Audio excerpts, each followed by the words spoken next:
The recent release of Netflix's Adolescents has ignited a firestorm of debate, fueling a moral panic that's gripping the media and prompting calls for stricter social media regulation. This isn't just about fleeting outrage.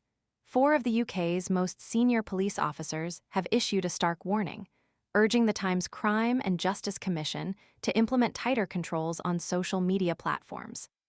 They argue these platforms pose a significant threat to public safety, national security, and, critically, the mental well-being of young people. The gravity of their concerns cannot be understated. These aren't fringe voices. These are the individuals at the forefront of combating crime and protecting vulnerable populations. Their collective call to action demands serious consideration.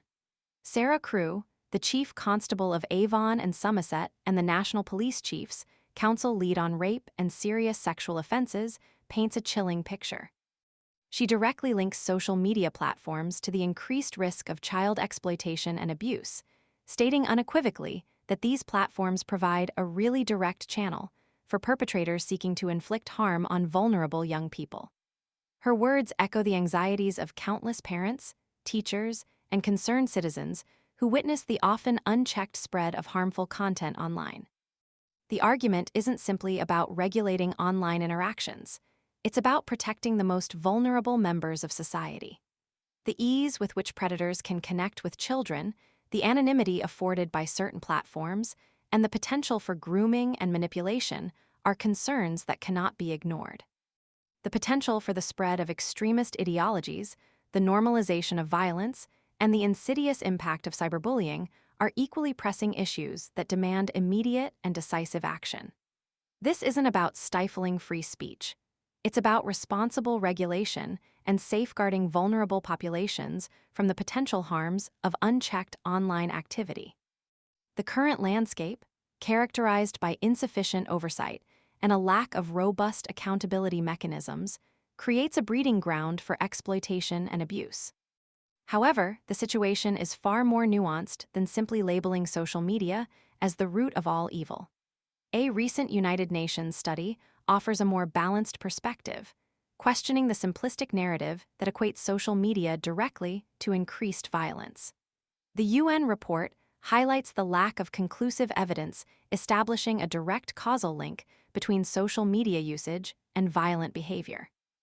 It argues that violent radicalization is a complex phenomenon, influenced by a confluence of factors extending far beyond online platforms. Political instability, socioeconomic disparities, cultural influences, and psychological vulnerabilities all play significant roles in shaping an individual's propensity towards violence. The UN emphasizes that analyzing violent radicalization requires a holistic approach, considering the interplay of various social, political, economic, and psychological factors, not just focusing on a single technological medium. Therefore, the debate isn't about whether social media should be regulated. It's about how it should be regulated.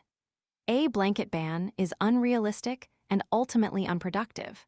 Instead, the focus should be on developing sophisticated strategies that address the specific harms associated with these platforms while preserving freedom of expression. This might involve enhanced content moderation, improved verification processes, greater transparency from social media companies, and increased collaboration between law enforcement agencies, tech companies, and policymakers. Finding a balance between safeguarding public safety and upholding fundamental rights is paramount. The challenge lies in crafting effective policies that are both proportionate and effective in addressing the real risks while avoiding the pitfalls of excessive censorship. The ongoing dialogue requires careful consideration of all perspectives, a commitment to evidence-based decision-making, and a willingness to adapt strategies as the online landscape continues to evolve. The future of online safety hinges on this crucial balance. The debate continues, and the stakes are incredibly high.